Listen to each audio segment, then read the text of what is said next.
Hi students, welcome back to the next session. So ఈరోజు మనం అత్యంత కీలకమైన number series, letter series and analogy గురించి డిస్కస్ చేయబోతున్నాం. ఎనీ కాంపిటేటివ్ ఎగ్జామినేషన్ చూసినట్టయితే number series, letter series, analogy మీద దాదాపు ఒక 6 to 7 మార్క్స్ అడగడం జరుగుతుంది. సో మనం ఈ మూడిటికి ఒక కామన్ థింగ్గా గత క్లాసుల్లో చెప్పుకున్నట్టు, ఒకవేళ మనం కనుక పర్ఫెక్ట్నెస్ రావాలి అంటే మీరంతా కూడా 3 థింగ్స్ కంపల్సరీ నేర్చుకొని ఉండాలి. ఇంతకుముందు చెప్పాను నేను గత క్లాసుల్లో కూడా, ఏ కాంపిటేటివ్ ఎగ్జామినేషన్ కొట్టాలన్నా కూడా ఫస్ట్ బేసిక్ ఫండమెంటల్స్ మనం నేర్చుకొని ఉండాలి. దాంట్లో 1 to 30 స్క్వేర్స్ ఖచ్చితంగా మీ నోట్లో ఉండాలి. 24 స్క్వేర్, ఓకే 25 స్క్వేర్, 625. సో ఇలా మీరు అడిగిన స్క్వేర్స్ తప్పకుండా చెప్పగలిగితే then you can do the better. అలాగే 1 to 30 cubes, 1 to 100 prime numbers as well as A to Z numbers as well as the corresponding letters. ఇవి కనుక మీరు నేర్చుకున్నట్టయితే మనం ఇప్పుడు చూస్తాం ఎంత బెనిఫిట్గా ఉంటుందనేది చూడొచ్చు. అంటే without the guidance of A trainer, A trainer కూడా అవసరం లేకుండా మీరు కనీసం ఒక 8 నుంచి 9 మార్కుల వరకు సంపాదించుకోవచ్చు ఏ కాంపిటేటివ్ ఎగ్జామినేషన్లో అయినా. సో మొదలు మనం నంబర్ సిరీస్ గురించి తెలుసుకుందాం. అసలు నంబర్ సిరీస్ అంటే ఎలా ఉంటుంది.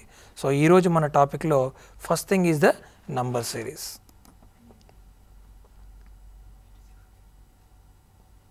హలో, ఇక్కడ రావట్లేదు. సిరీస్ కనుక మనం మాట్లాడాలనుకుంటే అసలు ఏమేమి ఉంటాయి నెంబర్ సిరీస్లో, ఎలా సాల్వింగ్ ద క్వశ్చన్స్ అనేది ఈరోజు చూద్దాం. To solve A question on number series, understanding the pattern is very important. Pattern కనుక మనకు అర్థం కానట్టయితే సిరీస్ చాలా కన్ఫ్యూజన్గా ఉంటుంది. దాన్ని బట్టి మనం తప్పు ఆన్సర్ కోడ్ చేయడానికి ఎక్కువ అవకాశాలు ఉన్నాయి. కాబట్టి to solve A question on number series, understanding the pattern is very important. అంటే సిరీస్ ఏ ప్యాటర్న్లో నడుస్తుంది అనేది తెలుసుకోవడం చాలా ఆవశ్యకత ఉంది. అలాగే వన్స్ దిస్ ఈజ్ నోన్, ఒకసారి కనుక మనకు ప్యాటర్న్ తెలిసినట్టయితే the series becomes easy to solve. అంటే ప్యాటర్న్ కనుక మనం తెలుసుకున్నట్టయితే ఈజీగా, ఇంతకుముందు అన్నట్టు స్క్వేర్లో ఉందా, క్యూబ్స్లో ఉందా, కామన్ డిఫరెన్స్ ఏముందా, కామన్ రేషియోస్ ఏముందా, ఇవన్నీ తెలుసుకున్నట్టయితే ఆటోమేటిక్గా మనకు సిరీస్ సాల్వింగ్ పెద్ద కష్టతరం ఏమీ కాదు. So to solve a question on number series, understanding the pattern is very important అనేది మనం గుర్తుంచుకోవాల్సిన అంశం. నెక్స్ట్, మీకు ఇచ్చిన సిరీస్ని look at the numbers. First of all numbers ఎలా ఉన్నాయి and find if there exist any particular sequence. అంటే మీకు ఇచ్చిన నంబర్స్లో ఇంక్రీజింగ్ కానీ డిక్రీజింగ్ కానీ ఏమైనా రిలేషన్షిప్ మీరు ఎస్టాబ్లిష్ చేయగలరా అనేది ఫస్ట్ మీరు గమనించాల్సిన అంశం. ఎస్టాబ్లిష్ చేసినట్టయితే ఆ find the basic numbers are స్క్వేర్డా, క్యూబ్డా, సబ్ట్రాక్టెడా, యాడెడా అని తెలుసుకోవాలి. అంటే మీకు ఇచ్చిన సిరీస్లో లాజిక్ కనుక మీరు గుర్తించగలిగితే ప్రాబ్లం నెక్స్ట్ సిరీసా, మిస్సింగ్ టర్మా అనేది చేయడం పెద్ద కష్టమేమీ కాదు. కాబట్టి మనకు సిరీస్ ఇవ్వగానే ముందు ఏవైతే నంబర్స్ ప్యాటర్న్ ఇంక్రీజింగ్గా, డిక్రీజింగ్లా ఉన్నాయా, లేకపోతే స్క్వేర్స్లో, క్యూబ్స్లో ఉన్నాయా, సబ్ట్రాక్షనా, అడిషనా జరిగిందా అనేది కూడా మనం తెలుసుకోవాల్సిన ఆవశ్యకత ఉంది.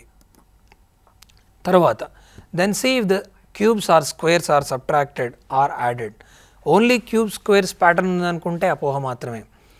కొన్నిసార్లు క్యూబ్స్ని సబ్ట్రాక్ట్ చేయడం, క్యూబ్స్ని యాడ్ చేయడం కూడా జరుగుతుంది. అలాంటి సందర్భాల్లో ఎలా ఉంటుందో మనం ఒకసారి చూద్దాం. ఎన్ని టైప్స్ ఆఫ్ నంబర్ సిరీస్ ఉన్నాయి, ఒక్కొక్కటిగా చూసుకుంటూ వెళ్దాం. ఈ నంబర్ సిరీస్ అన్నీ కనుక మనం చూసినట్టయితే ఖచ్చితంగా ఒక్కొక్క సిరీస్ మీద మనం ఒక 5 to 10 ప్రాబ్లమ్స్ ప్రాక్టీస్ చేసినట్టయితే కన్ఫ్యూజన్ అనేది రాకుండా ఉంటుంది. సో ఫస్ట్ అరిథ్మెటిక్ సిరీస్ గురించి మాట్లాడుకుందాం. అరిథ్మెటిక్ అంటే ఏంటండి, దాదాపు అడిషన్కు సంబంధించిన ఆపరేషన్ని మనం అరిథ్మెటిక్గా డినోట్ చేయడం జరుగుతుంది. దేంట్లో? నంబర్ సిరీస్లో. సో కామన్ డిఫరెన్స్ కనుక సేమ్ ఉన్నట్టయితే ఆ సిరీస్ని మనం అరిథమెటిక్ సిరీస్గా డినోట్ చేయడం జరుగుతుంది. ఇక్కడ నేను ఎగ్జాంపుల్ ఇచ్చాను, 1 3 5 7 9 అండ్ సో ఆన్. అడుగుతున్నాను 9 తర్వాత వచ్చే నెక్స్ట్ నెంబర్ ఏంటి అని అడుగుతున్నాను. దానికి సిరీస్కి మీరు కామన్ క్రైటీరియా ఏముందనేది మనం అబ్జర్వ్ చేయాల్సిన అవసరం ఉంటుంది.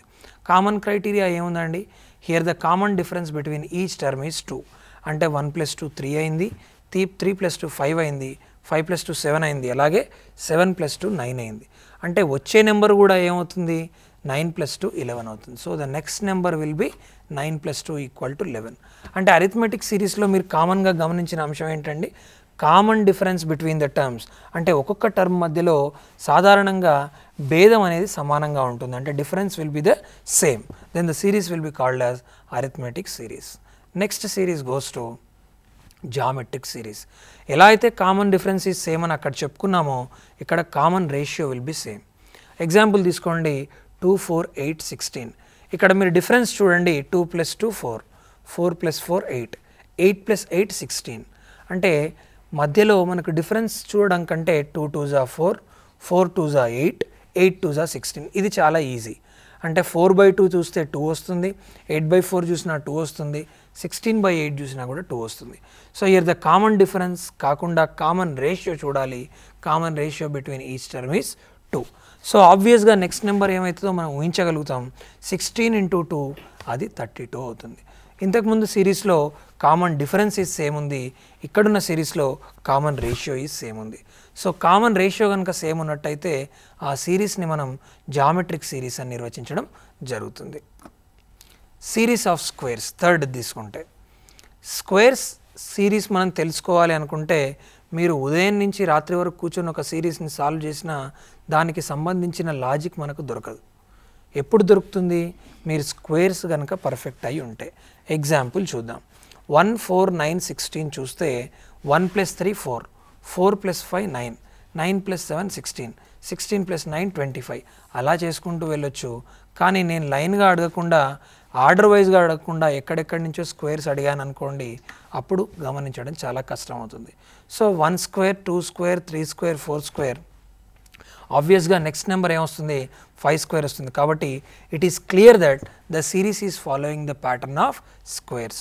1 స్క్వేర్, 2 స్క్వేర్, 3 స్క్వేర్, 4 స్క్వేర్ తర్వాత వచ్చే number 5 square, that will be 25. అలాగే సిరీస్ ఆఫ్ క్యూబ్స్ ఊహించగలుగుతాం కదండి మనం. ఎలా అయితే series of squares pattern of squares follow అయిందో అదేవిధంగా సిరీస్ ఆఫ్ క్యూబ్స్లో క్యూబ్స్ ప్యాటర్న్ ఫాలో అవుతుంది. So let us go for series of cubes. Series of cubes కనుక చూసినట్టయితే the series follows the pattern of cubes. ఇక్కడ చూడండి 1 8 27 64 అని ఇచ్చాను.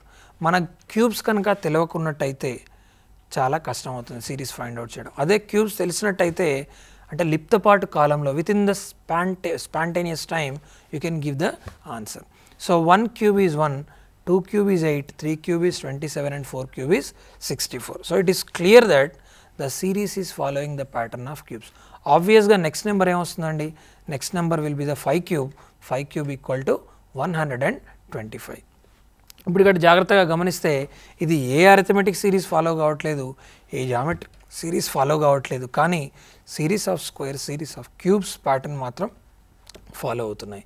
సో మనం series of cubes, series of squares చేసినప్పుడు ఒకే విధమైనటువంటి ప్రాబ్లమ్స్ని 10 రకాల మోడల్స్ కనుక ఏకకాలంలో ప్రాక్టీస్ చేసినట్టయితే, if you are practising similar problems with in the same quick succession of time, then it can be giving the fruitful result for you. So please do it when you are following the series of patterns of squares as well as cubes. Next, arithmetic series of second order. Arithmetic series ante manam telusukunnam emani common difference is same annam, కానీ second ఆర్డర్కి వస్తే మీరు ఏదైతే difference చూస్తున్నారో ఆ డిఫరెన్స్కి సంబంధించిన common difference సేమ్గా ఉంటుంది. కాబట్టి common difference is same for the differences అని నేను చెప్పడం జరిగింది. ఎగ్జాంపుల్ 1 3 7 13 తీసుకుందాం. తీసుకున్నట్టయితే ద డిఫరెన్సెస్ ఆర్ 2 4 6 రెస్పెక్టివ్లీ. అంటే 1 + 2 3, 3 + 4 7, 7 + 6 13. ఇప్పుడు డిఫరెన్స్ ఆబ్వియస్గా చూసినట్టయితే నెక్స్ట్ డిఫరెన్స్ ఎంత ఉండాలండి? 8 ఉండాలి. కాబట్టి నెక్స్ట్ నెంబర్ ఆ డిఫరెన్స్ 8ని తీసుకొచ్చి 13కి యాడ్ చేస్తే ద రిజల్ట్ విల్ బి 13 + 8 = 21. అంటే మనం ఎక్కడ గమనిస్తున్నాం ఒక అంశాన్ని? సెకండ్ స్టెప్లో గమనిస్తున్నాం. అంటే ఫస్ట్ డిఫరెన్సెస్ ఫైండ్ అవుట్ చేస్తున్నాం. డిఫరెన్సెస్ ఫైండ్ అవుట్ చేసిన తర్వాత సెకండ్ స్టెప్లో కామన్గా ఉన్న డిఫరెన్స్ నేను గుర్తించడం జరుగుతుంది. సో ఇటువంటి సిరీస్ని మనం నేమ్గా చూస్తే arithmetic series of second order. యాక్చువల్గా పేర్లు గుర్తుంచుకోవాల్సిన అవసరం ఎట్టి పరిస్థితులలో లేదు, కానీ పేర్లు ఎందుకు చెప్తున్నాం అంటే ఒక డినోషన్స్ ఎందుకు మాట్లాడుతున్నాం అంటే at least we should identify what type of series it is. ఇచ్చిన సిరీస్ని మనం గుర్తించగలిగే పరిస్థితుల్లో ఉంటే నెక్స్ట్ స్టెప్ అనేది సులభతరం అవుతుంది. కాబట్టి పేర్లు అనేది కూడా చెప్పడం జరుగుతుంది. So arithmetic series of second ఆర్డర్లో డిఫరెన్సెస్ యొక్క కామన్ డిఫరెన్స్ సేమ్గా ఉందని మనం గుర్తించవలసిన అవసరం ఉంటుంది. Next arithmetic series of third order. Arithmetic series of third ఆర్డర్లో కనుక మనం గమనించినట్టయితే common difference is same for the second differences. ఇంతకుముందు common difference is same for the first differences, ఇక్కడ common difference is same for the second differences. చూడండి 2, 9, 17, 28 అని ఇచ్చాను. ఇక్కడ డిఫరెన్స్ ఎంత ఉన్నాయండి? The differences are 2 + 7 = 9, 9 + 8 = 17 and 17 + 11 = 28. అంటే 7కు 8కు 11కు మధ్య రిలేషన్ కూడా నేను ఎస్టాబ్లిష్ చేయవలసి ఉంటుంది. ఎందుకు అంటే 7, 8, 11ని పట్టుకొని నేను 28 తర్వాత ఏ నెంబర్ వస్తుందనేది చెప్పలేని పరిస్థితి. కాబట్టి 7కు 8కు 11కి ఎలాంటి రిలేషన్షిప్ నేను ఎస్టాబ్లిష్ చేయగలుగుతానో చూద్దాం. 7కి 8కి డిఫరెన్స్ 1 ఉంది, 8కి 11కి డిఫరెన్స్ 3 ఉంది. So next difference will B 5. అంటే నెక్స్ట్ నెంబర్ ఎంత వస్తుందండి? 11 + 5 16 వస్తుంది. ఆ 16 తీసుకొచ్చి మీరు 28కి కనుక యాడ్ చేసినట్టయితే then you will get the next result. So మీకు అర్థమైంది అనుకుంటున్నాను. థర్డ్ ఆర్డర్లో మనం ఏం చేస్తున్నామండి? ఫస్ట్ డిఫరెన్సెస్ ఫైండ్ అవుట్ చేసి ఆ డిఫరెన్సెస్ మధ్య ఏర్పడిన సంబంధాన్ని the relation between the next differences we are trying to identify. So let us see what would be the result for this particular thing. Again here the differences are 1, 3. So obviously next difference ఏ ఉంటుంది? 5 ఉంటుంది. So in step 1 the next difference will be 11 + 5 = 16.